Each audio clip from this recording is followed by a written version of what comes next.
உலகத்தில் இருக்கும் அனைவருக்கும் இறைவன் பொறுத்திருந்து சாந்தியும் சமாதானம் உண்டாகட்டும்.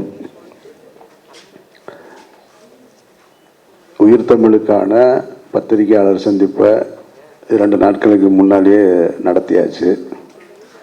அதுவே போதுமானது தான் எனக்கு தெரிஞ்சு. நம்ம ஒன்றும் பொன்னியின் செல்வன் எடுக்கலை, கேஜிஎஃப் எடுக்கலை, அவ்வளோ பெரிய படம்லாம் இல்லை. ஒரு சின்ன படம், நிறைய உழைப்பு. ஆனால் இந்த பத்திரிகையாளர் சந்திப்பு எதுக்குன்னு எனக்கும் தெரியாது இங்கே வர்றது வரைக்கும். அதுதான் உண்மை. ஆமாம், யாருக்குமே தெரியாது. அண்ணாச்சி சொல்கிறாரு. அதனால் இது இயக்குனருடைய தயாரிப்பாளருடைய ஏற்பாடு. ஆனால் வந்து பார்த்தா இதுதான் முதல் பத்திரிகையாளர் சந்திப்பு மாதிரி இருக்குது. அண்ணன் ராஜகபூர் சொன்ன மாதிரி இது பெரிய படத்துக்கு இருக்கிற மாதிரி, பெண்கருக்கு இருக்கிற மாதிரி இருக்குன்னு. இந்த எதிர்பார்ப்பே சில நேரங்களில் வந்து பூர்த்தி செய்ய முடியாமல் போயிடும். அது பெரிய ரிவர்ஸ் ஆயிரும். அது அனுபவத்தில் நான் சொல்கிறேன் நான். ஸோ அதனால் அண்ணாச்சி சொன்னது, சரவணசக்தி சொல்கிறது, அண்ணன் ராஜகபூர் சொல்கிறது, இவர்களெல்லாம் சாந்தினி படம் பார்த்துட்டு சொல்கிறது, இதெல்லாம் படத்தில் வேலை பார்த்தவங்க எப்போவுமே சொல்கிறது. இது உங்களுக்கு எதுவுமே புதுசு கிடையாதுன்னு எனக்கு தெரியும். எல்லா படங்களுக்கும் அந்த துறை படம் சார்ந்தவங்க, படத்தில் வேலை பார்க்குறவங்க இப்படி தான் சொல்லுவாங்க. படம் ஆக சிறப்பாக வந்திருக்கு, இவர் அப்படி நடிச்சிருக்காரு, இவர் இப்படி நடிச்சிருக்காருன்னு. இதை விட கூடுதலான ப்ரமோஷன்ஸ் எல்லாம் நீங்கள் பார்த்துட்டீங்க. இதெல்லாம் ஒன்றுமே இல்லைன்றது எனக்கு தெரியும். ஆனால் அதெல்லாம் படத்தில் இருந்துச்சான்னு போய் பார்த்தா தான் தெரியும். அவங்க சொன்னதுக்கும் படத்தில் எதுவுமே இருக்காதுன்றது தான் நிஜமான உண்மை. இந்த படத்தை பொறுத்த மட்டும் இதில் பணியாற்றியவர்கள் சொல்வதை விட பார்வையாளராக 3வது மனிதனாக சொல்கிறது தான் நமக்கு சரியான ரிசல்ட்டாக இருக்கும். அந்த வகையில் நேற்று அண்ணன் செந்தமிழன் சீமான் படம் பார்த்தாரு. படம் பார்த்துட்டு அவர் ரொம்ப ரசிச்சுட்டு அவருக்கு ரொம்ப கனெக்ட் ஆயிடுச்சு. காரணம், அவர் ஒரு அரசியல் தளத்தில் இருக்கிறதுனால, ஒரு அரசியல் தலைவராக இருக்கிறதுனால அவருக்கு ரொம்ப கனெக்ட் ஆயிடுச்சு. நேற்று படம் பார்த்துட்டு ரொம்ப நேரம் பேசினார். அதுக்கப்புறம் நைட்டு பேசினார். திரும்ப காலையில் ஒரு அறிக்கை கொடுத்துருக்காரு. இப்போ எனக்கு காரில் ஒரு 1/2 மணி நேரமாக அதை தான் சொல்லிக்கிட்டே இருக்காரு. நான் அந்த இடத்த எப்படி ரசிச்சேன்டா, இந்த இடத்த எப்படி ரசிச்சேன்டான்னு. அண்ணே சரிண்ணே விடுங்கண்ணே போதும்னே அப்படின்னு திரும்ப திரும்ப அண்ணே எனக்கே போர் அடிக்குதுண்ணே விடுங்கண்ணே, நான் சொல்கிறேன் கேள்றா அண்ணா வெண்ண அப்படின்றாரு. சரி, 1/2 மணி நேரமாக கேட்டுக்கிட்டே இருக்கேன். அப்புறமா அந்த ராஜகபுரன்ட்ட பேசுகிறேன்னு வருஷம் கொடுத்துட்டு கிளம்பிட்டேன். அவர் 10வது என்ன சொல்கிறாரு, நான் இன்றைக்கி நைட்டு வேறு பேசுவேன் பாரு இந்த படத்தை பற்றிருக்காரு. அண்ணே நீங்கள் என்னத்தையாவது சொல்லி ஆகா ஒவ்வொன்று எப்பா இதுதானா படம் நாளைக்கு கேட்டுற போகிறாங்க, பிடிச்சிருக்கல சொல்லிட்டீங்கல்ல போதும்னு. காரணம் எல்லாரும் ஏன் அதை அப்படி சொல்கிறாங்கன்னா, உயிர் தமிழுக்குன்றது ஒரு சீரியஸான ஒரு தலைப்பு. ஏன்னா மொழிகளிலேயே வந்து மொழிக்காக உயிர் நீத்த தியாகிகள் இருந்தது இந்த மண்ணு தான். இந்த மொழிக்கு தான் அந்த பெருமை, வேறு எந்த மொழிக்கும் அந்த பெருமை கிடையாது. அப்படிப்பட்ட ஒரு டைட்டில் ஒரு சீரியஸான அரசியல் படம் சொல்லுவாங்கன்னு எதிர்பார்த்துட்டு இருக்கும் பொழுது அப்படி போகிற போக்கில் மணிவண்ணன் சத்யராஜ் பாணியில் வந்து ஒரு பொலிட்டிக்கல் சட்டையர் வந்து ரொம்ப நாள் ஆச்சு. ஸோ அதனால் அவரும் அதுலேயும் குறிப்பாக வந்து ஏன் சீமானனுக்கு ரொம்ப கனெக்ட் ஆச்சுன்னா, அவர் ஏற்கனவே மணிவண்ணன் சத்யராஜ் பட்டறையிலேருந்து வந்தவர். அதனால் எனக்கு அந்த ஃபீல் வந்துருச்சுடான்னு திரும்ப திரும்ப பேசிகிட்டு இருக்காரு. அதனால் உங்களுக்கு பத்திரிகையாளர்களுக்கு நாங்கள் கூடுதல் குறைவாக பாவாவோ அண்ணாச்சியோ சரவண சக்தியோ பேசியிருந்தா அழிச்சிருங்க. நான் இதை உங்கள்கிட்ட ரெக்வஸ்ட்டாக வைக்கிறேன். நான் அழிச்சிட்டு நாளைக்கு காலையில் படம் பார்க்க போகும்போது ஒரு சின்ன படம் பார்க்க போகிறோன்னு பாருங்கள். உங்களுக்கு அது திருப்தி தந்ததுன்னா அதுதான் பெரிய படம். நீங்கள் பெரிய படம் பார்க்க போகிறோன்னு நினச்சி போயிட்டு இதுக்காக அம்பிட்டு பேச்சு பேசுகிறீங்க, ஏசி ரூமில் எங்களை கொண்டு வந்து உட்கார வச்சு ஒவ்வொரு அளவையும் 1/2 மணி நேரம் லேட்டாக வேறு வந்தீங்கன்னு தயவு செஞ்சு நினச்சிடாதீங்க. அப்புறம் இந்த பட்டத்தை ஒன்றை கொடுத்துட்டு நம்மளை போட்டு பாடாப்படுத்துகிறான் மக்கள் போராளின்னு. எனக்கும் அந்த பட்டத்துக்கும் எந்த தொடர்பும் கிடையாது. நான் சொல்லிட்டேன், அவர் சொல்லும்போதே சொல்லிட்டேன். பட்டங்களும் விருதுகளும் வந்து தகுதியின் அடிப்படையில் வரணும். நம்மளாம் போய் காசு கொடுத்து வாங்கக்கூடாது. அப்புறம் இதில் இருக்கிற இந்த போராளி என்கின்றது வந்து நேற்றைய ஒரு நேர்காணலில் சொன்னேன், அதை இப்போவும் நான் சொல்கிறேன். போராளின்ற வார்த்தை பெரிய வார்த்தை, பெரிய வார்த்தை. எம்ஜிஆர் அவர்களுக்கு வந்து மக்கள் திலகம் அப்படின்ற பத்திரத்தை வந்து ஏற்புடைய பட்டம். ஆனால் புரட்சி தலைவர் அப்படின்றது வெகுவாக ரசிக்கப்பட்ட பட்டம். ஆனால் ஏற்புடையதா அப்படின்னா அது ஒரு பெரிய கொஸ்டின் மார்க் இருக்குது. ஏன்னா புரட்சி என்பது சாதாரண கிடையாது. இந்த உலகை புரட்டி போட்ட புரட்சியாளர்கள்லாம் நிறைய இருக்காங்க. அந்த வகையில் போராளி என்பது, நான் போராளி, ஒரு சினிமாவில் நடித்தேன், 4 படம் எடுத்தேன், 2 படம் நடித்தேன், நான் போராளின்னா ஈழத்தில் போராடிய மாவீரன் பிரபாகரன் யார்? அவர் போராளியா இல்லையா? அப்போ ஊதிய உயர்வு கேட்டு கூலிக்கு சரியான கூலி கொடுக்கப்படாமல் போராடி மாஞ்சோலை தோட்ட தொழிலாளர்கள் வந்து தாமிரபரணி ஆற்றில் இறந்தாங்களே, அந்த போராளிகளை வந்து எப்படி பார்க்கறது? இப்போ நமக்கு வந்து நெடுவாசலில் தூத்துக்குடியில் கூடங்குளம் அணுமின் நிலையத்துக்கு எதிராக போராடி உயிர் நீத்தாங்களே, எந்த எதிர்பார்ப்பும் இல்லாமல் 13 பேர் செத்து போனாங்களே, அவங்க யார்? அப்போ இந்த மண்ணை மீட்கிறதுக்கு, வெள்ளையன்ட்ட இருந்து மீட்கிறதுக்காக உயிர் நீத்தாங்களே, அவங்கெல்லாம் யார்? அப்படின்னா போராளி என்பது ஒரு பெரிய வார்த்தை. அவர் காசு வச்சிருக்காரு, அவரே ப்ரொடியூசரு, அவரே டைரக்டரு, அவரே சொந்தமாக விடையில் அடிக்கிறாரு, அதனால் போட்டுக்கிட்டாரு. நான் ஒன்றும் பண்ண முடியாது அதை. அதனால் இந்த பட்டத்தை குறித்து தயவு செஞ்சு எங்கிட்ட யாரும் கேட்டுறாங்க. நான் என்னுடைய மாயவலையை வெறும் அமீர்னு தான் போட்டிருக்கேன், போராளின்னு தான் போடலை. அதெல்லாம் காலம் கொண்டு வந்து செய்யணும். ஆனால் மக்களுக்கான போராட்டத்தில் களத்தில் இருக்கணுமானா இருக்கும், அது கடைசி வரைக்கும் இருப்போம். இந்த வெளிச்சம் எங்கள் மேலே படுது இல்லையா, எத்தனை பேருக்கு கிடைக்கும் இந்த நாட்டில்? இந்த வெளிச்சமும் இத்தனை கேமராக்களும் ஒரு மைக்கும் எங்கள் முன்னாடி வந்து நிற்கும் பொழுது எங்களுடைய சுய புராணத்தையோ பெருமையோ எங்களுடைய வாழ்வை வளமாக்கிக்கிற வேலையவே செய்யக்கூடாது. அப்போ இந்த வெளிச்சமும் இந்த புகழும் கிடைச்சிருக்குன்னா ஒரு சினிமா மூலமாக கிடைச்சிருக்கு. அந்த சினிமாவில் இந்த அங்கீகாரத்தை கொடுத்தது மக்கள், அப்போ திருப்பி அவங்களுக்கு தான் கொடுக்கணும். அந்த எண்ணம் எப்பொழுதுமே எனக்கு இருக்குது. அதனால் கடைசி வரைக்கும் மக்களோடையே இருப்போம். அந்த வகையில் நீங்கள் பாருங்கள், ஒரு சின்ன படம் நினச்சி போய் பாருங்கள், உங்களை ஏமாத்தாது இந்த படம், அந்த நம்பிக்கையை நான் தர்றேன். மற்றபடி வந்திருக்கிற அனைவருக்கும் என்னுடைய நெஞ்சார்ந்த வாழ்த்துக்கள். நன்றி. ஹாய், எல்லாருக்கும் என்னோட வணக்கம். நான் இப்போ வெயிட் பண்ணிகிட்டு இருக்கேன் நீங்கள் எல்லாருக்கும் அந்த மூவி எப்படி பிடிக்கும்னு. நாளைக்கு ப்ரெஸ் ஷோ இருக்குன்னு சொல்லியாச்சு. ஸோ இதுக்கு மேலே எனக்கு சொல்கிறதுக்கு எவ்வளோ இல்லை. உங்களுக்கு ஏதாவது கொஸ்டின்ஸ் இதுக்கப்புறம் இருக்குன்னா I would love to answer. But I'm very excited. இந்த மூவியில் இந்த டீம் ஃபுல்லாகவே எல்லாருக்கூடையும் ஒர்க் பண்ணதும் எல்லாமே ஒரு மெமரபிளான எக்ஸ்பீரியன்ஸ் தான் இருக்குது. ஸோ இதுக்கு மேலே எதுவும் சொல்கிறதுக்கும் இல்லை. எதுக்குன்னு எனக்கு பாலிடிக்ஸ் பற்றி அவ்வளோ தெரியல. ஸோ இந்த மூவியில் வந்ததுக்கு அப்புறம் தான் இந்த மூவியில் இருக்கிற அந்த ஸ்டோரி ஸ்கிரிப்ட் சம்மந்தமாக இருக்கிறது கொஞ்சம் எக்ஸ்போஸ்ட் ஆனேன். So I hope you like the movie and my character. Thank you. அவ்வளோதானே? ஷார்ட் அண்ட் ஸ்வீட் போதுப்பா. நீங்கள் எனக்காக கொஞ்சம் கூட பேசிக்கோங்க. ஃபார்மாலிட்டியாக திரும்ப ஆர்டராக போயிட்டுருக்க வேணாம். ஏதாவது கேள்வி இருந்தால் கேளுங்க, இல்லைன்னா அதிமுகன்ற ஒரு இது வந்து தலைவர் இல்லைன்ற ஒரு கொஸ்டின்ல இருக்கு. ஆனா உங்க படத்துல வந்து எம்ஜிஆர் பிரதானமாக காமிச்சிருக்கீங்க, அதிமுக உருவாக்குனோட அந்த பேரையும் காமிச்சிருக்கீங்க. என்ன காரணம்? அதிமுக இன்னைக்கு இல்லடா அப்படின்றதால காட்டுறீங்களா?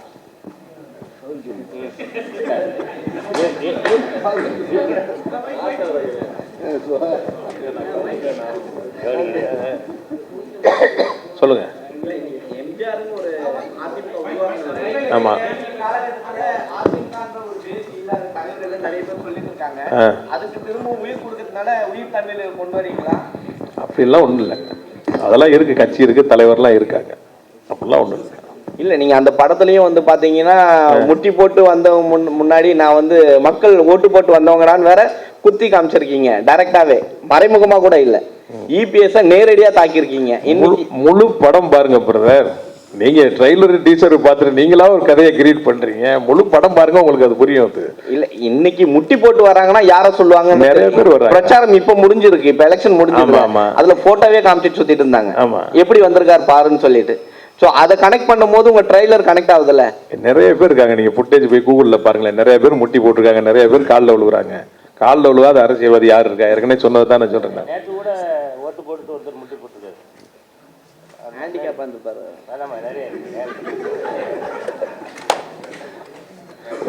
ஒரு அரசியல் படம் எடுக்கும் போது நாம வந்து நம்ம கண்ணில் என்னத்தை பார்க்குறோமோ அது இருக்கணும். நம்பகத்தன்மை வேணும்ல ஒரு சினிமாவுக்கு. அப்படி இறங்கி நீங்கள் வீதியில் போனீங்கன்னா டீ கடையில் அங்கே கட்சி ஆஃபீஸில் ஒரு 4 நாள் நிற்பாங்க பாருங்க. அப்படி ஆளு தான் இந்த படத்தில் நீங்கள் பார்க்க போறீங்க. நம்பகத்தன்மை வேணும்ல.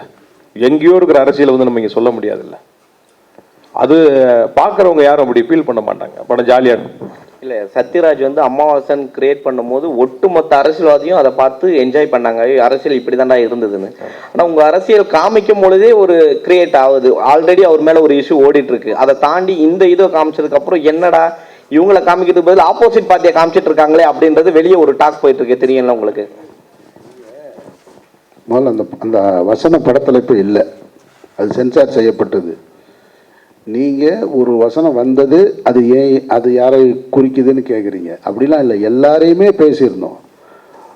ஒரு கட்டத்தில் எனக்கு ஒரு வசனம் இருக்குது, நான் சில சட்டத்திட்டங்கள் போடுறது மாதிரி சொல்லுவேன். அதில் 60 வயதை கடந்தவர்கள் இளைஞர் அணியில் செயலாளராக இருக்க தடை அப்படின்னு சொல்லுவேன். அது ஒருத்தரை காயப்படுத்துது, ஒருத்தரை பாதிக்குது, இல்லை அது ஒருத்தரை குறிக்குது அப்படின்னு வச்சுக்கலாம். அந்த வசனமும் இப்போ படத்தில் இல்லை.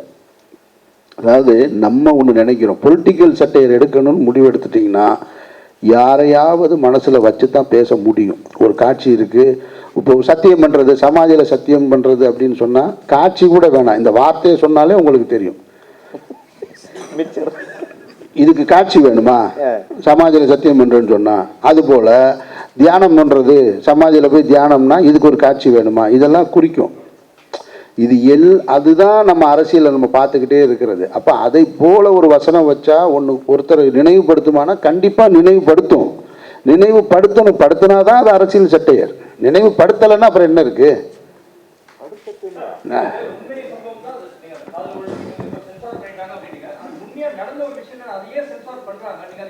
இதுதான் கேள்வி.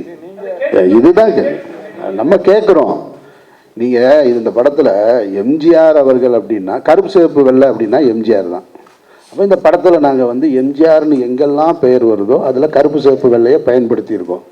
எம்ஜிஆர் இன்னைக்கு கட்சி தாண்டி போயிட்டார், உண்மை தானே? கட்சி தாண்டி எல்லாரும் ரசிக்கிற இடத்துல இருக்கிற ஒரு நபராக இருக்கிறாரு. அப்படி இருக்கும் பொழுது ஏன் நான் எம்ஜிஆரை நான் அந்த இடத்துக்கு சொல்கிறேன்னா அதுக்கு நான் விளக்கம் சொல்கிறேன். ஆனால் சென்சாரில் என்ன பண்ணுறாங்கன்னா அந்த கருப்பு சிவப்பு வெள்ளையை எடுத்துருங்கன்றாங்க. இதை ஏன் எடுக்க சொல்கிறாங்கன்னு அவங்கக்கிட்ட நம்ம வாதம் பண்ணோம்னா, பொருள் செலவு பண்ணியிருக்கோம், படத்தை எடுத்திருக்கோம், நம்ம திரையிடங்கு கொண்டு வரக்கு போராடிக்கிட்டு இருக்கோம். என்ன போராடினாலும் சென்சாரில் என்ன முடிவு எடுக்கிறாங்களோ அவங்க தான் இறுதி முடிவு.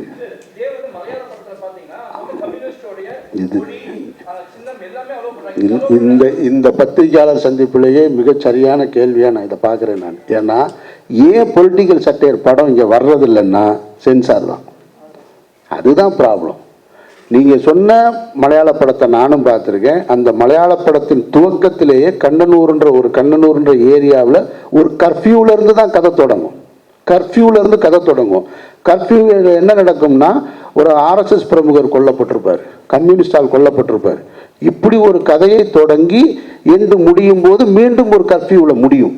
அப்படியான அரசியல் படங்களுக்கு அங்கே சென்சார் எளிதாக கிடைக்கப்படுகிறது. காங்கிரஸ்ன்ற வார்த்தை இப்போ இல்லை, 20 வருஷத்துக்கு முன்னாடியே உங்கள் காங்கிரஸ்னால நாங்கள் எவ்வளோ கஷ்டப்பட்டோம் தெரியுமா?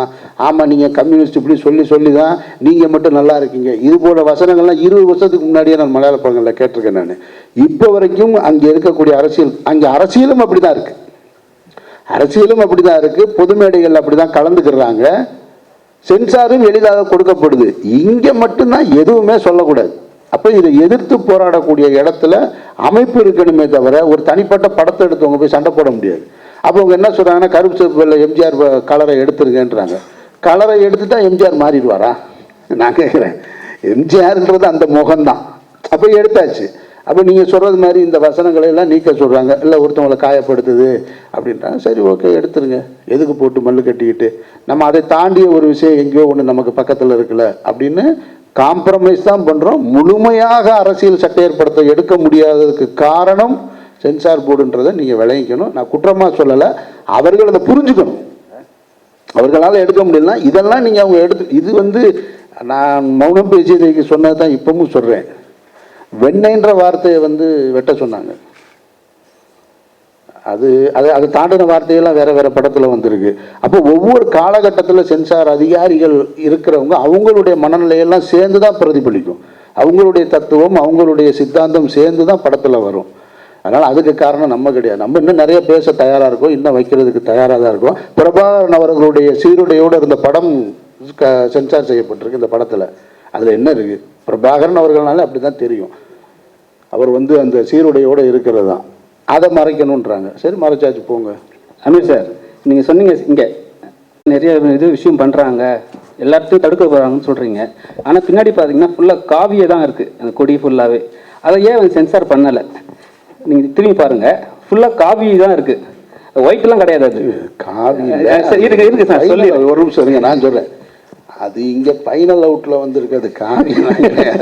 அப்போ இல்லை, இப்போ இல்ல இல்ல இல்ல அப்படி கேட்க வரல. என்னன்னா 3 கலர், அதுல நடுவுல ஒரு கலர். இல்ல இல்ல சார், என்னன்னா காவி தான் பிரதானமா தெரியுது அதுல. சரி, அதை மட்டும் தூக்க விட மாட்டாங்க. ஏன்னா இப்போதைக்கு அவங்க தான் ஆளுங்க மெயின்ல இருக்காங்க. ஸோ அதனாலதான் வந்து உங்களுக்கு எல்லாத்துக்குமே வந்து ஈஸியா சரி காவி, ஏன்னா அவங்க வந்து திருவள்ளுவருக்கே காவி போட்டுங்க அவங்க, அதனாலதான் ஃப்ரீயா விட்டாங்களோ. அந்த ஆங்கிள் நாங்கள் யோசிக்கிறோம். அது மூலம் காவி கிடையாது. கிரிக்கெட் அவர் சொல்ற மாதிரி கிரிக்கெட் ஜெர்சியவே மாத்திட்டாங்க. மேல ஆரஞ்சு கரெக்டா இருக்கு.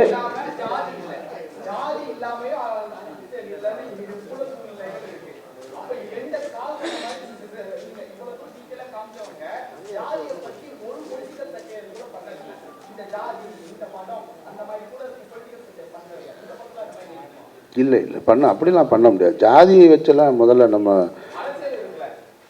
ஜாதியை வச்சு அரசியல் செஞ்சிருக்கிறத தான் நம்ம மாமன்னன் பார்த்தோம். அதை பொலிட்டிக்கல் செட்டர் கிண்டல் அடிக்க முடியாது இல்லையா? நான் உங்களுக்கு புரிஞ்சுக்கிறதுக்காக சொல்கிறேன், புரிஞ்சுக்கிறதுக்காக. இது யாரையும் காயப்படுத்துறதுக்குள்ள நீங்கள் கேட்டதை. இப்போ ஒரு வசனம் இருக்குது, இவர் ஒரு காவல்துறை அதிகாரியாக இருக்கார். ரொம்ப நான் ஒரு பொறுப்பில் இருக்கேன், உயர் பொறுப்பில் இருக்கேன், இவரை நான் கேவலப்படுத்தணும்னா எப்படி என்ன கோட்டாவில் வந்தியா அப்படின்னு கேட்டால் நீங்கள் கேட்டது அதுதான். புரியுதா உங்களுக்கு? நீ என்ன கோட்டாவில் வந்தவனா அப்படின்னு கேட்டால் இல்லை நான் மெரிட்டுன்னு சொல்கிறாருன்னு வச்சுக்கோங்க. அதுதான் நீங்கள் கேட்குற ஜாதிய அரசியல் இருக்குது. அப்படி நம்ம போய் அந்த மாதிரிலாம் இந்த படத்தில் எதுவுமே இல்லை. அப்படி பண்ணவும் முடியாது. ஏன்னா ஒரு பராசக்தி வந்தது போல் உள்ள காலகட்டம் இப்போ இல்லை. அன்றைக்கு இருந்த விமர்சனங்கள் அதையெல்லாம் வந்து சென்சார் செய்யப்பட்டு தணிக்கை செய்யப்பட்டு பொதுவெளிக்கு வந்தது. இன்னைக்கு யாரையாவது ஒரு பெயர் எங்கேயோ ஒரு படத்தில் வந்ததுன்னு நினைக்கிறேன் நான். எந்த படமும் எனக்கு நினைவில்லை. ராக்கெட் ராஜான்ற ஒரு பேர் ஒருத்தர் வச்சிருந்தாரு. உடனே ஒருத்தர் அவர் எங்க கட்சியோட தலைவரை சொல்றாங்க, சிறுத்தையா எங்கள் தலைவர் வச்சுருக்காங்கன்னு சொல்லி அதுக்கு வந்து தடை கேட்டாங்க. இப்படி எங்கேயோ ஒன்று வக்கீல் ஒரு இடத்துல வந்து நின்று ஒரு இடத்துல ஏதோ தவறு செய்கிறாருன்னா உடனே வக்கீல்கள் சங்கம் வந்து அந்த படத்துக்கு தடை கேட்குறாங்க. ரொம்ப மாறிடுச்சு. இப்போ முன்ன மாதிரி இல்லை. தமிழ்நாட்டில் மட்டும்தான் இந்த பிரச்சனை. ஹிந்தியில் இதெல்லாம் இல்லை. ஹிந்தியில் இதெல்லாம் தாண்டி வேறு வேறு படங்கள் வந்துக்கிட்டு இருக்கு, மலையாளத்தில் வந்துக்கிட்டு இருக்கு. தமிழ்நாடு மட்டும் ஏன் இப்படி இதில் சிக்கி சின்ன பின்னமாக போயிருக்குன்னு இப்போ வரைக்கும் யாருனாலும் விட கண்டுபிடிக்க முடியல. இதை தீர்ப்பதற்கான முயற்சியில் தமிழ் சினிமாவை சார்ந்தவர்களும் இல்லைன்றதான் மறுக்க முடியாத உண்மை. அதன் சார் சார் இப்போ வந்து படம் பண்ணியிருக்கீங்க, தொடர்ச்சியாக வந்து டோட்டலாக அவ்வளோ ப்ரொமோஷன் பண்ணியிருக்கீங்க. அடிக்கடி 2 நாளைக்கு ஒரு வாட்டி ப்ரெஸ் மீட்டு சீமனன் வந்து பார்க்குறாரு. என்ன காரணம்? சரி, தேட்டர் உங்களுக்கு கிடைக்கலையா? என்ன உயிர் தமிழுக்கு தமிழ்னாவே பிரச்சனை, அதுக்காக உங்களுக்கு பிரச்சனை கொடுத்துனே இருக்காங்களா? அதெல்லாம் ஒரு பிரச்சனை இல்லை. அதை தான் சொன்னேன் நான். போன ப்ரெஸ் மீட்டில் நான் சொன்னேன் வந்து ஒரு தயாரிப்பாளர் பின்னாடி இருந்து நிறைய சங்கடங்களை கொடுத்துட்டாரு. கடைசி வரைக்கும் சொல்ல மாட்டீங்க ஒரு பேரை. இப்போ சொல்கிறேன். வேணாம்மா, வேணாம் வேணாம் வேணாம் வேணாம் வேணாம் வேணாம் கடந்து போயிடுவோம் நம்ம. இன்னொரு ப்ரெஸ் மீட்டில் நம்ம டீட்டெயிலாக நம்ம சொல்லலாம்.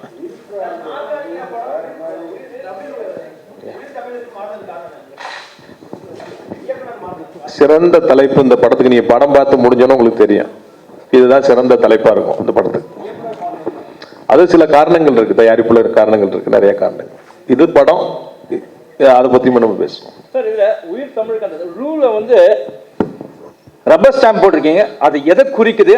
அமீர் வந்து இதுல வந்து ஒரு அரசியல்வாதியா வராரு, அவரை எதிர்த்து நிற்கக்கூடிய அரசியல்வாதியை சொல்லுதா, இல்ல யார் அந்த அரசியல்வாதி? தேர்தல் எலெக்ஷன் சம்பந்தப்பட்ட படங்கிறதுனால அந்த சீல் பிரதானமா அதுல வச்சிருக்கிறோம். இல்ல, பெரும்பாலும் அரசியல் வந்து அவர் ஒரு ரப்பர் ஸ்டாம்ப் அப்படின்னு சொல்லுவாங்க. அது எதனா இதுல குறிக்கிறீங்க? அப்படிலாம் நம்ம ஹீரோ ரப்பர் ஸ்டாம்ப்லாம் கிடையாது, கலக்குவார் உள்ள.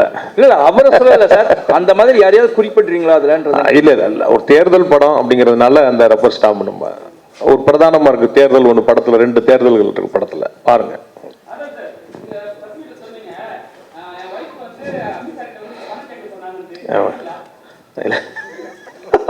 உங்க முன்னாடி தானே கேட்டேன். அதெல்லாம் உண்மை இல்லை. சும்மா நான் சொல்றேன் யதார்த்தத்தை. என்னன்னா யோசிச்சு பேசல நான். யதார்த்தமா என் மனசு என்ன பட்டுச்சோ நான் அதை அதுதான் டக்குன்னு போய் உங்களை சேர்ந்துருச்சு. அது அதனால அதை தவிர்த்துடலாம். அதுக்கு தான் இந்த பிரஸ் மீட். இது படம் கடந்த ஆண்டு பொங்கல் அப்போ ஒரு வாழ்த்து செய்தி வருது போஸ்டரோட. அதுல இது தமிழகம் இல்ல தமிழ்நாடு அப்படின்னு சொல்லின்ற வசனத்தோட வந்திருக்கும். அதே காலகட்டத்தில் தான் ஆளுநர் தமிழ்நாடு சர்ச்சையும் வந்திருந்தது. அது இந்த வசனங்கள்லாம் படத்துல இருக்குதா? இது ஆளுநருக்காகவே அது இந்த போஸ்டர் உருவாக்கப்பட்டதா? முதல்ல இந்த போஸ்டர் நீங்கள் இவ்வளோ நாள் ஞாபகம் வச்சுருந்ததுக்கு நன்றி. ஏன்னா தமிழகம் தமிழ்நாடு இரண்டு ஒன்று தான். புழக்கத்தில் இருக்கிற ஒரு வார்த்தை, தேவையில்லாத ஒரு சர்ச்சை வந்தது, நம்ம தரப்புல இருந்து அதுக்கு ஒரு பதில் கொடுத்தோம்.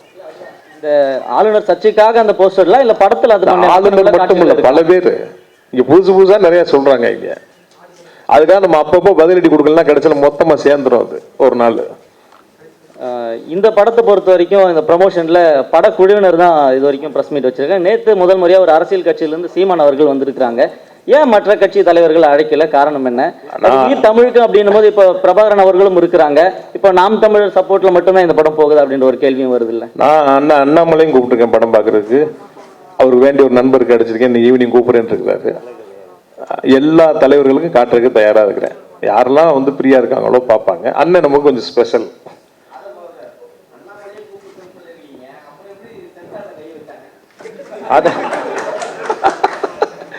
சென்சார் பார்த்தீங்கன்னா இப்போ சார் இந்த கேள்விக்கு பதில் சொன்னாங்க. இங்கே இன்னொருத்தர் கூட கேட்டார், ஒரு மத சம்பந்தமான. இதுக்கு முன்னாடி தான் ஆன்டி இண்டியன் ஒரு படம் நான் எடுத்திருக்கேன், நீ பார்த்தீங்க, எல்லாரும் பார்த்தீங்க. அந்த படம் திரையிறதுக்கே தகுதி இல்லாத படம்னு சொன்னாங்க. கட்டெல்லாம் கொடுக்கல, படமே ரெஃப்யூஸ்ன்ட்டாங்க. வித்தவுட் கட்டு நான் வாங்கிட்டு வந்தேன், ஒரு கட்டு கிடையாது. அதனால சமரசம் பண்ணிக்கிறது இல்லை நம்ம. இந்த படத்தை பொறுத்தவரை அந்த மாதிரி கட்டுகள் கொடுக்கல. அந்த படம் என்னன்னா, அவங்க சொன்ன கட் பண்ணோம்னா படமே அரை மணி நேரம் தான் இருந்திருக்கும். ஆன்டி இண்டியன் அரை மணி நேரம் இந்தியன் ஆயிருக்கும். இந்த படத்தில் அந்த மாதிரி கதையை பாதிக்கிற மாதிரியான கட்டுகள் இல்லை. சுவாரஸ்யமான சில விஷயங்கள் இருந்தது, நம்ம சரி பண்ணிட்டேன். எல்லாத்துக்கும் நான் கோர்ட்டுக்கு போக முடியாது இல்லை, இங்கே இருந்து இன்னொரு 6 மாதம் ஆயிரும் போய் கோர்ட்டுக்கு போய் நம்ம போய் வாங்கிட்டு வர்றதுக்கு. அதனால சமரசம் பண்ணிக்கிட்டோம். அதான் சார் சொன்ன மாதிரி சென்சார் போர்டுங்கிறது ஆல் ஓவர் இந்தியாவுக்கு ஒன்று தான். ஆனால் மாநிலத்துக்கு மாநிலம் அது வேற மாதிரி நடந்துக்குது. ஆமாம்,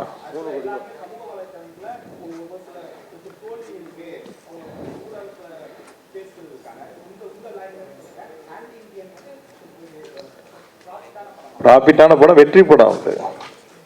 அது அவர் மேல இருக்கிற விமர்சனத்தினால அப்படி சொல்லுவாங்க.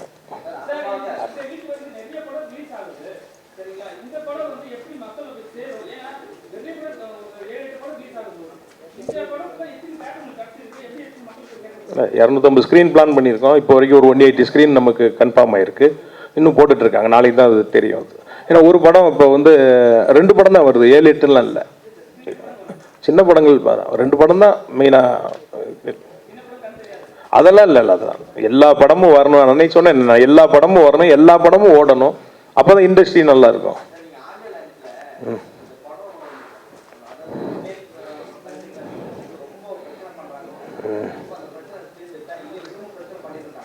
பிரச்சனை பண்ணிக்கிட்டு தான் இருக்காங்க, அதெல்லாம் தாண்டி தான் ரிலீஸ். இந்த ரிலீஸ் இந்த ரிலீஸுங்கிறது ஒரு துணிச்சலான முயற்சி தான்.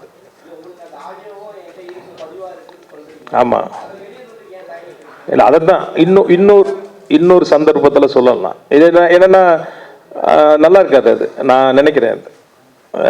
பெரிய தயாரிப்பாளர் அவர், பெரிய பெரிய படங்கள் பண்ணிக்கிட்டு இருக்கிறாரு.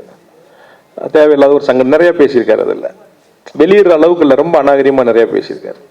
பெரிய சங்கடம் வந்துடும். எல்லா பத்திரிகையாளரும் கேள்வியை மொத்தமாக எழுதி உங்கள்கிட்ட கொடுத்துருவாங்களா?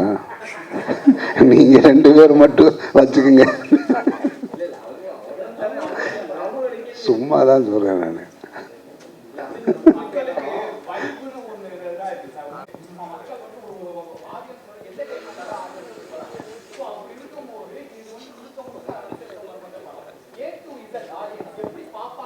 இல்லை என்டர்டெயின்மெண்ட் இருக்கு.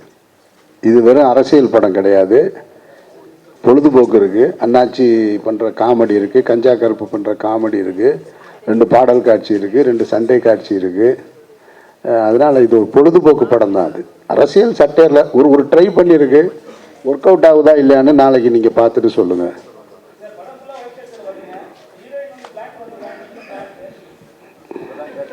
ரெண்டு பேரும் பேசி வச்சோம். நான் உள்ள வந்ததும் எதேச்சியா கேட்டேன், உங்களுக்கு தெரியுமா அந்த ட்ரெஸ் போட்டு வந்ததுன்னு ஹீரோயினை கேட்டேன். அப்ப கேட்டாங்க, தெரியாது, இன்னைக்கு அமீரனும் பிளாக் ட்ரெஸ் தான் போட்டிருக்காங்க, உங்களுக்கு தெரியுமா? இல்ல தெரியாதுன்னு. 2 பேரும் வர்றீங்க, கண்டிப்பா அதை ஒருத்தங்க கேள்வியை கேட்பாங்கன்னா அதுதான் நீங்க.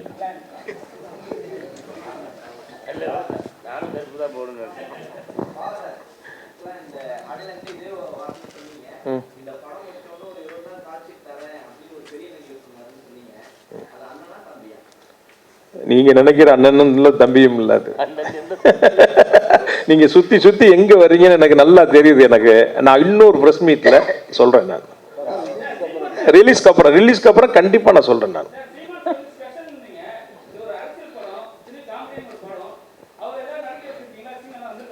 அண்ணனுடைய வசனங்கள் நிறைய படத்துல இருக்கு. அதான் சொன்ன, டே நான் பேசுறதுலாம் இருக்குடா அப்படின்ட்டாரு. அண்ணே உண்மையை தானே பேசுறீங்க, இருக்கிறது தானே பேசுறீங்க. அதுதான் அவரு என்ஜாய் பண்ண, பெருசா என்ஜாய் பண்ணாரு. இல்ல அண்ணன் ரொம்ப சார் சொன்ன மாதிரி அமைதிப்படையுடைய உருவாக்கத்தில் அண்ணன் இருந்திருக்காரு. அது எனக்கும் அவருக்குமான உறவு இங்கே நான் தெளிவுபடுத்த வேண்டியது இருக்கு. பல நேரங்களில் அரசியல் தளத்தில் அவர் ஒரு கருத்து, நான் ஒரு கருத்து, இல்லை அவருடைய கருத்துக்கு எதிர்கருத்து முதல்ல எங்கிட்ட இருந்து வரும். இது மரணிக்கிறது வரைக்கும் இப்படி தான் இருக்கும். அவர் ஒரு கருத்து, எனக்கு உடன்பாடு இல்லாத ஒரு கருத்தை வரும்போது எதிர்கருத்தை நான் வைப்பேன் நான். ஆனால் உறவாக எனக்கும் அவருக்கும் அண்ணன் தம்பி தான். அதுவும் மரணிக்கிற வரைக்கும் இப்படியே தான் இருக்கும். அதை பலமுறை சொல்லிட்டோம், அவரும் சொல்லிட்டாரு, நானும் சொல்லிட்டேன். ஆனால் கட்சி சார்ந்த தம்பிகளுக்கு அது இன்னும் போய் சேரலை. அவங்க என்ன நினைக்கிறாங்கன்னா, அந்த கட்சியில் இருந்து நான் ஏதோ உறுப்பினராக இருந்து பெரிய பொறுப்பில் இருந்து அந்த கட்சியினால் நான் புகழடைந்து அதுக்கப்புறம் வெளியில் வந்து எதிர்கருத்து சொல்வது போல் நினச்சிட்டு இருக்காங்க. அதாவது ஒரு முறை நான் போடலைங்க, 4 தடவை போட்டிருக்கேன். அது அவருக்கு தெரியும். ஒரு முறை போடலைன்னு நான் தானே சொல்கிறேன். அப்போ ஏன்னா என்னுடைய தேவையை சொல்கிறேன் நான். அரசியல் என்பது காலத்தின் தேவை தாங்க. நம்ம எவ்வளோ முறை சொன்னாலும் திரும்ப திரும்ப தான் சொல்ல முடியும். முகலாயர்கள் ஆட்சி செஞ்சுக்கிட்டு இருக்கும்போது இங்கே திராவிட அரசியல் தேவைப்பட்டதா சொல்லுங்கள்? தமிழ் தேசிய அரசியல் தேவைப்பட்டதா? வெள்ளையர்கள் ஆட்சி செஞ்சுக்கிட்டு இருக்கும்போது என்ன அரசியல் தேவைப்பட்டது? சுதந்திரம் தான் அரசியல் அன்னைக்கு. அப்போ சுதந்திர இந்தியாவுக்கு பின்னாடி தான் திராவிட அரசியல் தேவை இருக்குது. அப்போ திராவிடம் முழுமையாக தங்களுடைய பணியை சரியாக செய்யாமல் போனால் தான் தமிழ் தேசிய அரசியல் அங்கே மேலோங்கி நிற்கும். அப்போ காலத்தின் தேவை தான் ஒரு அரசியலை முடிவு பண்ணுதே தவிர தப்பு ரைட்லாம் சொல்லவே முடியாது இதில். அப்போ நான் எதன் பக்கம் நிற்கிறேன்னா என்னை முதல்ல பாதுகாக்கிறதுக்கு நான் நான் என்னத்தானே அரசியலை பேச முடியும். என்னையவே பாதுகாக்க முடியாத அரசியல் எதுக்கு அரசியல்? அந்த இடத்துல சின்ன சின்ன முரண் வரும், அவ்வளோதானே தவிர அவருக்கு எப்பவும் நான் ஸ்பெஷல் தான், எனக்கு அவர் ஸ்பெஷல் தான். அதில் ஒரு மாற்று கருத்தும் இல்லை.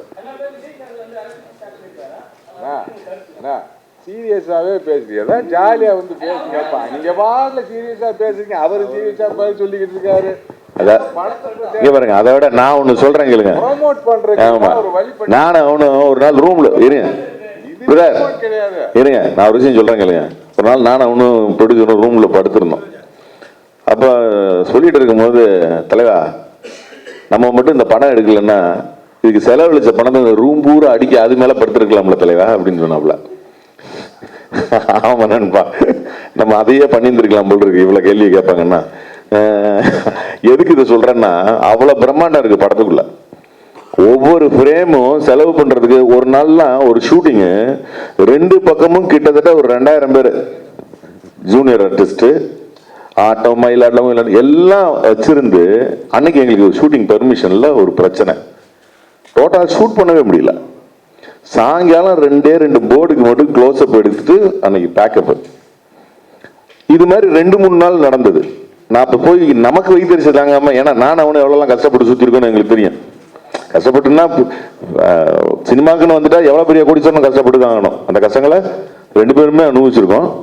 அப்போ நான் சொல்கிறேன், இவ்வளோ செலவாயிட்டு இருக்கு, இவ்வளோ இதாகிட்டு இருக்கு, கொஞ்சம் கூட பயப்படாமல் நீ பாட்டுக்கு இப்படி செலவு பண்ணுறேப்பாவா, ஏதாவது கொஞ்சம் என்னன்னு கரெக்டாக பாரு, பெர்மிஷன் கிடைக்குங்கிறத முன்னால் பார்க்கணும். நம்ம என்ன தெளிவா ஒரு நான் நம்புகிறோம், சொல்கிறோம், கிடைக்கல, என்ன பண்ண முடியும்? சரி விடுங்க. அதுக்காக படத்தோட குவாலிட்டியை நம்ம காம்ப்ரமைஸ் பண்ண முடியாதுல்ல. அப்படி ஒரு தைரியமான ப்ரொடியூசருக்கு முதல்ல நல்லா இருந்தாப்புலன்னா தமிழ் சினிமா நல்லா இருக்கும். அடுத்தடுத்து படங்க பண்ணுவாங்க. இந்த படம் ஓடுறது இந்த படத்தோட போறது இல்லை. ஒரு தைரியமான ப்ரொடியூசர் இந்த இண்டஸ்ட்ரிக்கு அப்படி ஒரு டேரக்டர், அவன் கிரியேட்டரா எவ்வளவு பெரிய கிரியேட்டருங்கிறது எனக்கு தெரியும். மற்ற எல்லாருக்கும் யாருக்கு தெரியுதோ இல்லையோ அவனோட அத்தனை கதையும் எனக்கு தெரியும். அவன் எவ்வளவு கிரியேட்டிவிட்டியான ஆளு அப்படிங்கிறது எனக்கு தெரியும். அந்த கிரியேட்டிவிட்டிக்கு நானெல்லாம் சமயத்தில் கிடைச்ச சரி காம்ப்ரமைசிங் ஆகாது சில விஷயம் பண்ணுவேன். அவன் காம்ப்ரமைஸே ஆக மாட்டான். ஏன்னா நாயகன் அவன் தான் கோடாக்டரு. அந்த படத்தோட பிரம்மாண்டத்துக்கு அவன் ஒரு காரணம். நிறைய செலவு பண்ண இடங்கள்ல டே செலவு இழுத்து வைக்க அப்படின்னா கூட தலைவா அவ்வளவு மண்ணாதான் இந்த ரிச்னஸ் இருக்கும், நீங்க சொல்லுங்க அப்படின்னு சொல்லி அப்படி ஒர்க் பண்ற படத்துலயும் அந்த மாதிரி பிரம்மாண்டம் காட்டணும்னு நினைக்கிறாள். இன்னைக்கு அவரோட படத்துலயும் ஒவ்வொரு இடத்துலயும் படத்தோட ஒவ்வொரு சீன்லையும் பார்த்தீங்கன்னா குறைஞ்சது ஒரு அரசியல் படம்னா எவ்வளோ பேர் இருக்கணும்? ஒரு 500 பேர் 1000 பேர் இருக்கணும். டேரக்டர் ஒவ்வொரு இடத்துலையும் வந்து ஒரு டேரக்டரை காம்ப்ரமைஸ் ஆகாம அவ்வளோ பேரையும் போட்டு எடுக்கணும். அங்கே தயாரிப்பாளரும் இருக்கணும், டேரக்டராகவும் இருக்கணும். ரெண்டையும் வந்து காம்ப்ரமைஸ் பண்ணாம இந்த படத்தில் ஒர்க் பண்ணியிருக்காங்க. அந்த படத்தோட எல்லா பிரம்மாண்டத்தையும் தாண்டி படத்தோட விஷுவலைசிங்ல காமெடி படம் இது, அவ்வளோதான். செம்மையா ஒர்க் அவுட் ஆயிருக்கும். வெறும் அரசியல்ல மட்டுமே சொல்லிட்டு இருக்கு. அரசியல் வந்து மேம்புக பூசப்பட்ட ஒரு சாயம் தானே தவிர அதுக்குள்ள ஒரு செம லவ் இருக்கு. அந்த லவ்வை பேஸ் பண்ண அரசியல் தான் அது. வந்து நீங்க படத்தோட விஷுவல் பாத்தீங்கன்னா தெரியும். என்ஜாயபிளான ஒரு படம். ரைட்.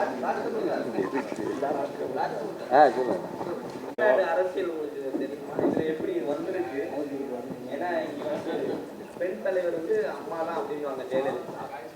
உங்களை போட்டிருக்காங்க பொலிட்டிக்கல் செட்டையில உள்ளவா இதுவா எப்படி இருந்தது அமித்ஷா கூட? First of all thank you. எனக்கு பொலிட்டிக்ஸில் இன்ட்ரெஸ்ட் இல்லை ரியல் லைஃப்பில். நீங்கள் சொன்ன மாதிரி வேர்ல்ட் ஃபேமஸாக ஒரு ஃபீமேல் பொலிட்டிஷியன் தான் இங்கே சென்னையிலேருந்து தமிழ்நாட்டில் நமக்கு ஒரு இமேஜ் இருக்குது. அது மாதிரி எனக்கு பண்ண முடியல, யாருக்கும் பண்ண முடியாதான்னு நான் நினைக்கிறேன். இந்த மூவியில் பண்ணது டிரெக்டரும் ஸ்கிரிப்டோட விஷன் மாதிரி தான் பண்ணியிருக்கு. ஸோ அதில் வேறு யாருக்கு ஏதாவது தோணுச்சுன்னா அது எனக்கு அதை பற்றி எதுவும் சொல்ல முடியாது. எதுக்குன்னா அது மாதிரி எனக்கு பண்ண முடியாது. இல்லை இல்லை இல்லை காலையில் நாங்கள் ஒரு எஃப்எம்முக்கு போயிருந்தோம், அலோ எஃப்எம்முக்கு. அப்போ வந்து இந்த நாங்கள் போஸ்டர் ப்ரொமோஷன்லாம் பார்த்தோம். ஜீப்பில் இருந்து ஓட்டெலாம் கேட்குறீங்க. உங்களை பார்க்கும்போது ஒரு தலைவி ஞாபகம் வருது எங்களுக்கு. அரசியல் மேடைகள் உங்களை பார்க்கலாமான்ட்டு. ஆமாம், பதறிட்டாங்க. அண்ணாச்சி நம்பிக்கை. அப்போ நான் சொன்னேன், நான் சந்து பொந்தெல்லாம் போய் ஓட்டு கேட்டிருக்காங்க. தேனியில் போனீங்கன்னா இப்போ உங்களை தெரியும், நின்றா ஜெயிச்சிருவாங்க எம்எல்ஏக்கு. அவ்வளோ தூரம் எல்லா சந்து பொந்தெல்லாம் கூட்டிகிட்டு போயிருக்கோம் ஓட்டு கேட்டு. இந்த படம் வந்து அதான் நான் ஏற்கனவே சொன்ன மாதிரி ஒரு ஸ்பேஸ், ஈக்குவல் ஸ்பேஸ் இருக்குது அமீர் சாரோட. அவங்களுக்கு இவங்க விடலைன்னாலும் வேணாம்னாலும் கூப்பிடுவாங்க. அவங்களை கூட்டிகிட்டு போனால் 10 ஓட்டு வாங்கலாங்கிறது அரசியல்வாதிக்கு தோணும்ல. காலம் தான் அது பதில் சொல்லும். இந்த மூவியில் என்னோட கேரக்டர் ஆக்சுவலி பை எஜுகேஷன் ஒரு அனிமல் டாக்டர், வெட்டனரியன். ஸோ நான் லைஃப்லேயே அது பண்ண மாட்டேன். எதுக்குன்னா I already finish my studies. So அது மாதிரி ஒரு மூவிஸ்லும் டிஃப்ரெண்டான கேரக்டர்ஸ் பண்ணது எனக்கு. இருங்க, நான் சொல்கிறேன், நம்பாதீங்க. உங்களுக்கு தெரியும், இதே மாதிரி இதுக்கு முன்னாடி நம்ம தமிழ் சினிமாவில் நடித்த நடிகைகள் பிரபலமானவங்கள கேட்டிருப்பீங்க, அரசியலுக்கு வர்றீங்களான்னு. வரமாட்டேன்னு சொல்லிட்டு கடைசியில் போய் சேர்ந்துருப்பாங்கல்ல. அந்த வரிசையில் ஏதாவது கோபம் இருக்கா?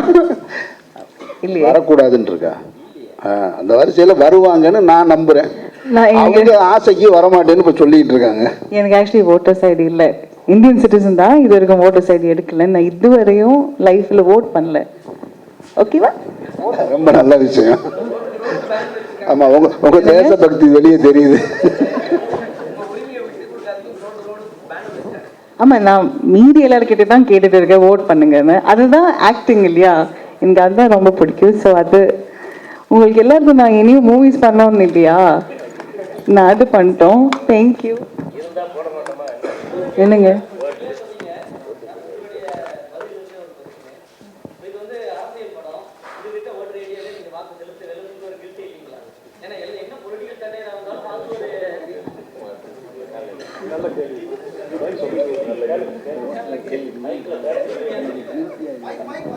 இல்லையே, எனக்கு வெட்டனரியனோட டிகிரியே இல்லை. ஆனாலும் நான் இந்த மூவில ஒரு பசுக்கு ட்ரீட்மெண்ட்டும் கொடுத்துருக்கேன்.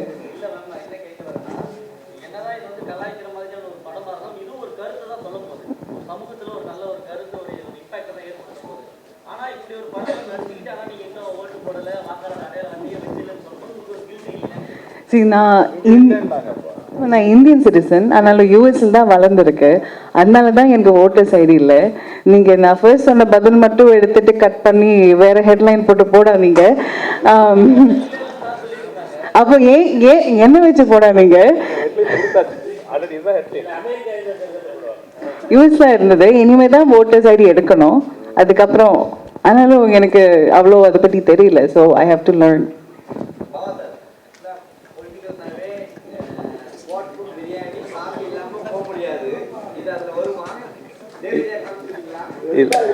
எல்லாமே இருக்கு. தேர்தல் சம்பந்தமான அனைத்தும் இருக்கு. தேர்தல் அதான் அந்த நம்ம குரு ஒரு பாட்டு பாடினார் பார்த்தீங்களா, அந்த அந்த பாடல் நீங்க கேட்டீங்கன்னா தெரியும். தேர்தலில் என்னென்ன தில்லு முள்ளு இருக்குதோ முடிஞ்ச அளவுக்கு காட்சிப்படுத்தி இருக்கோம்.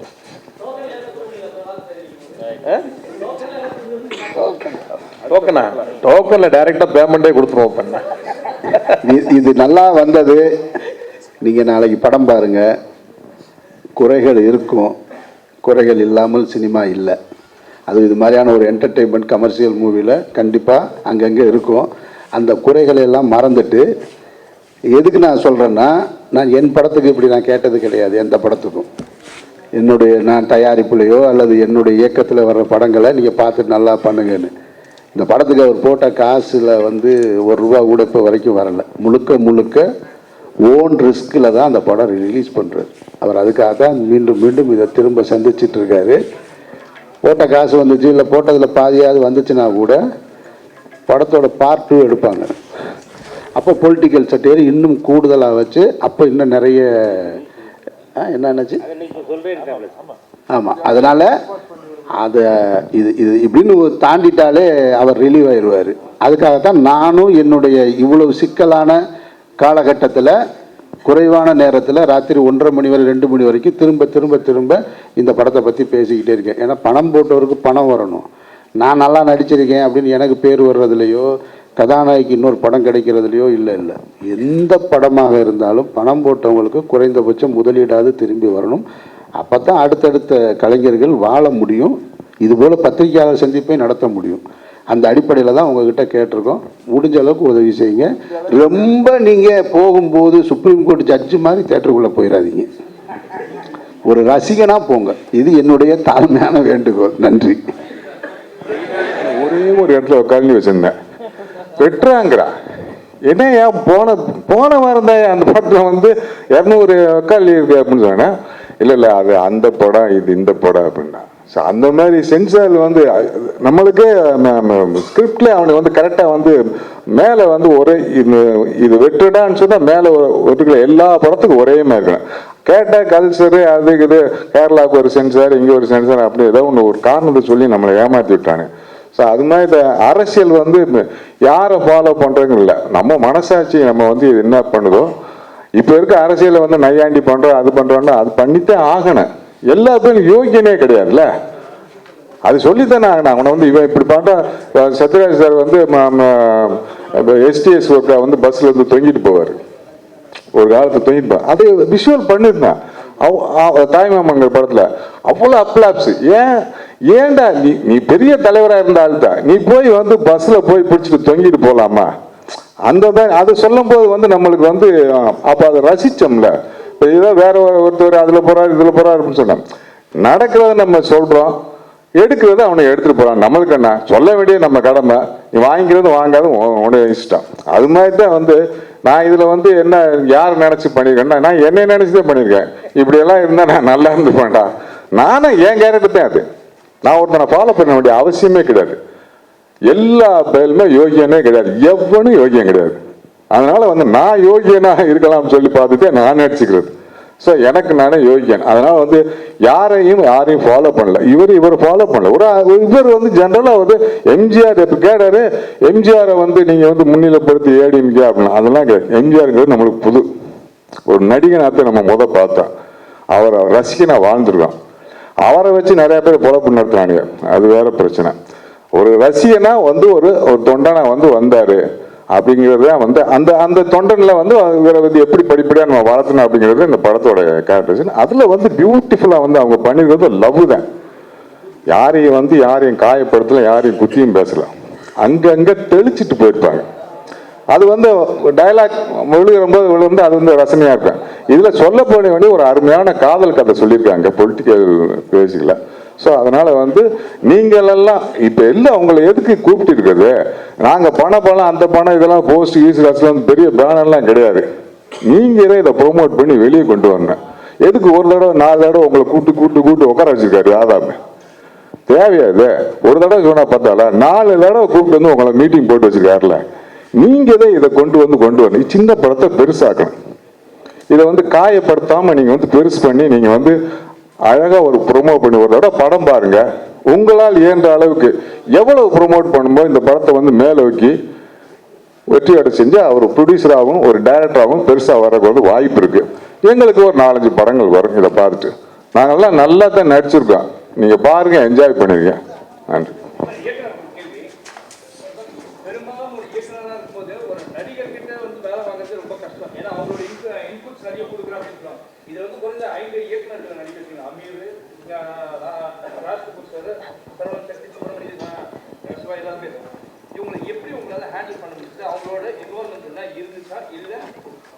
நமக்கு ஈகோ கிடையாது. ரெண்டாவது, இந்த படத்தில் இருக்கிற நடிகர்கள் பூரா புத்திசாலி நடிகர்கள், புத்திசாலி இயக்குனர்கள். படம் நல்லா இருக்கணும்னா அந்த இன்புட்ஸ் நம்ம எடுத்துக்கணும் இல்லை, அது எங்கள்கிட்ட இருந்தது. ராஜ்கபூர் சார் பாருங்க, இவ்வளவு நேரமா 2 நடிகரை உட்காந்துருந்தாங்க. அவங்க 2 பேரும் நம்ம நடிகர் இந்த படத்தை நடிச்சிருக்கோம்ட்டு அப்படியே டப்புக்கு அவங்க 2 டைரக்டர் வெளியே வராங்க பாருங்க டக்குன்னு. அதான் அந்த டைரக்டர் வெளியே வந்தோன்னு இது எவ்வளவு ஆரோக்கியமா இருக்கு பாருங்க. முதல்ல அப்படி நடிகரா பேசும்போது அப்படியே என்ன அப்படி யோசிச்சுட்டே இருக்காங்க, உள்ள டப்புன்னு வெளியே வந்தாங்க பாத்தீங்களா 2 பேரும். இதுல ராஜ்கபூர் சாரோட டயலாக்ல நிறைய கட்டு விழுந்திருக்கு. ஏன்னா சார் வந்து சொல்ற டயலாக் யோசிக்காம பேசிடுவாங்க. மற்ற நடிகர்லாம் ஏங்க அதை பேசினா அவர் கோச்சுக்குருவாருங்க இவர் கோச்சுக்குருவாங்கன்னு கேட்பாங்க. அது மாதிரி எதுவுமே கேட்கல. என்ன தலைவா டயலாக்கு அப்படி அது 2 சேர்த்துக்கலாமா பாரு. ஏன்னா அது படத்துல ஒர்க் அவுட் ஆயிருக்கு. நீங்க படம் பார்க்கும்போது தெரிஞ்சுக்குவீங்க. என்னன்னா இந்த பிரஸ் மீட்டே எதுக்குன்னா, ஒரு 15 நாளைக்கு முன்னாடி ப்ரொமோஷன் ஸ்டார்ட் பண்ணியிருக்கணும். நான் பேசிக்கிட்டு இருந்தேன். அமீர் சார் வந்து இப்போ தான் லேட்டரா 4ஆம் தேதி தான் வந்தாங்க. 3-4 நாளில் நம்மளால நிறைய சேனல்ஸுக்கு இன்டர்வியூ கொடுக்க முடியல. அதனால மொத்தமாக எல்லாரையும் ஒரு இடத்துல அசம்பிள் பண்ணி குரூப்பாக உட்காந்து பேசிடலாங்கிறக்காக தான் இந்த ப்ரெஸ் மீட் நம்ம அரேஞ்ச் பண்ணோம். அதனால தான் எடுத்தோன்னே கேள்வி பதில் நம்ம போனோம். நம்ம எல்லா சேனலுக்கும் தனித்தனியாக கொடுக்கலன்னு ஒரு வருத்தம் வரக்கூடாது. ரெண்டாவது சார் சொன்ன மாதிரி போய் சேரணும். ஒரு 6 நாள் மிக குறைவான ஒரு 5 நாளில் கொண்டு போய் படத்தை கொண்டு போய் ரீச் பண்ணணும்.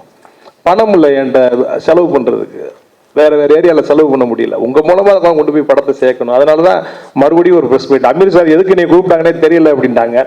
பாருங்க, நைட்டு ஷூட்டிங்கு வந்து அதிகாலையில் பேக்கப் பண்ணலாம், இன்டர்வியூ கொடுக்குறதுக்கு அதிகாலையில் பேக்கப் ஆகிட்டு இருக்காரு. இப்போ 3 நாளில் அது நிறைய பேருக்கு கஷ்டம். அதில் 1:30 மணி 2 மணி 3 மணி ஆகுது இன்டர்வியூ கொடுக்குறதுக்கு. அதனால தான் அந்த ப்ரெஸ் மீட்.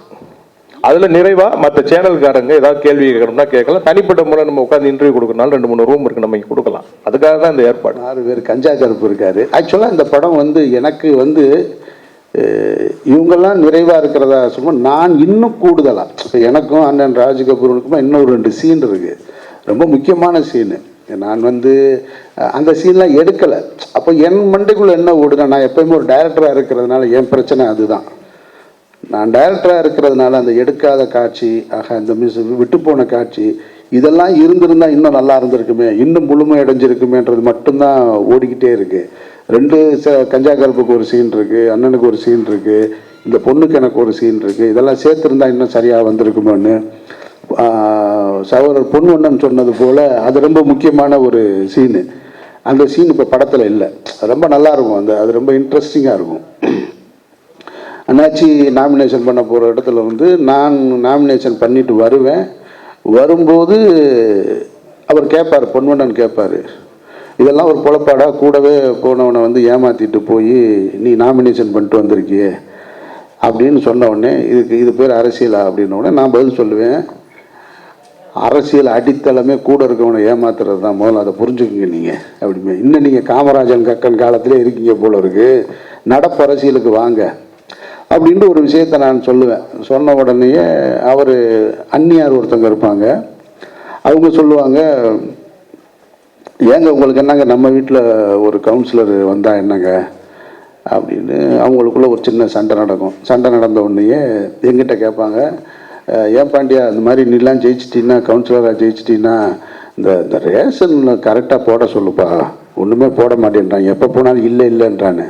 அண்ணி ஜெயிச்சதுக்கப்புறம் ரேஷன் வீடு தேடி வரும், நீங்கள் நாடே நம்மளோட தான், பேசாமல் வருங்க அப்படின்ட்டு அப்படி நடந்து போகும்போது அந்த அண்ணி சொல்லுவாங்க, ஏங்க நடந்து போகிறத பார்த்தா அப்படியே எம்ஜிஆர் கோட்டைக்கு போகிறது மாதிரியே இருக்குங்க அப்படிமா. நீ ஒருத்தி போதுண்டு இந்த மாதிரி 4 பேர் இருந்தா எவனை கேட்டாலும் நாளை அரசியலுக்கு வருவான்னு.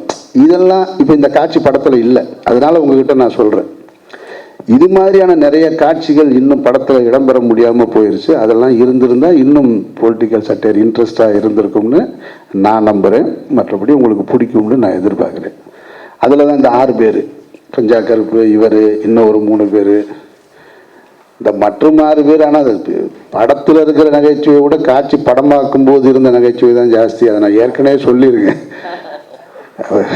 ஒரு காருக்குள்ளே வச்சு நல்லா எல்லாருமே நல்லா சாப்பிட்ற ஆளுங்க சாப்பாடு. காருக்குள்ளே வச்சுக்கிட்டு க்ரீன் மேட்டில் ஷூட் பண்ணிக்கிட்டே இருக்கிறேன்னு சொல்கிறாங்க. அவங்க காலையிலேருந்து காருக்குள்ளே உட்காந்துருக்காங்க. சரி எடுத்தாச்சு. மதியம் லஞ்சு, மதியம் சாப்பிட்டு திருப்பி ஏசியை போட்டு காருக்குள்ளே உட்கார வச்சா அவர் உதவி அசிஸ்டன்ட் டைரக்டர்ஸ் பூரா பெரிய படங்களில் வேலை செய்கிற மாதிரி வாக்கி டாக்கியோடலாம் நின்றுக்கிட்டு இந்த பக்கமும் அந்த பக்கமும் போய்கிட்டு இருக்காங்க.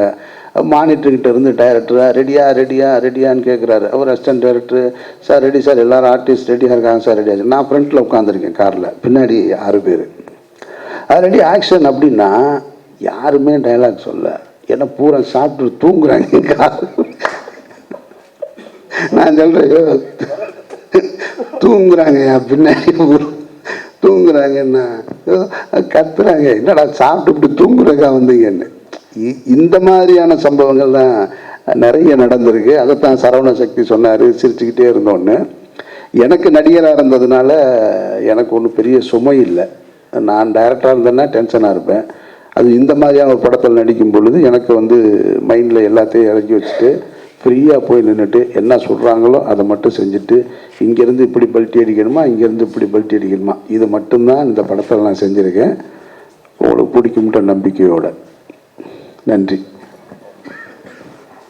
இருக்கும் அண்ணாச்சி நாமினேஷன் பண்ண போகிற இடத்துல நான் நாமினேஷன் பண்ணிட்டு வரும்போது அவர் கேட்பார், பொன்வண்ணன் கேட்பார், இதெல்லாம் ஒரு பொழப்பாடா, கூடவே போனவனை ஏமாற்றிட்டு போய் நீ நாமினேஷன் பண்ணிட்டு வந்திருக்கியே அப்படின்னு சொன்ன உடனே இது பேர் அரசியலா அப்படின்ன உடனே நான் பதில் சொல்லுவேன், அரசியல் அடித்தளமே கூட இருக்கவனை ஏமாத்துறது தான், முதல்ல அதை புரிஞ்சுக்குங்க நீங்கள் அப்படிமே. இன்னும் நீங்கள் காமராஜன் கக்கன் காலத்திலே இருக்கீங்க போல இருக்கு, நடப்பு அரசியலுக்கு வாங்க அப்படின்ட்டு ஒரு விஷயத்தை நான் சொல்லுவேன். சொன்ன உடனேயே அவர் அந்நியார் ஒருத்தங்க இருப்பாங்க, அவங்க சொல்லுவாங்க, ஏங்க உங்களுக்கு என்னங்க நம்ம வீட்டில் ஒரு கவுன்சிலர் வந்தால் என்னங்க அப்படின்னு. அவங்களுக்குள்ள ஒரு சின்ன சண்டை நடக்கும். சண்டை நடந்த உடனேயே எங்கிட்ட கேட்பாங்க, ஏன் பாண்டியா இந்த மாதிரி நீலாம் ஜெயிச்சிட்டின்னா, கவுன்சிலராக ஜெயிச்சிட்டின்னா இந்த ரேஷன் கரெக்டாக போட சொல்லுப்பா, ஒன்றுமே போட மாட்டேன்றான், எப்போ போனாலும் இல்லைன்றானு.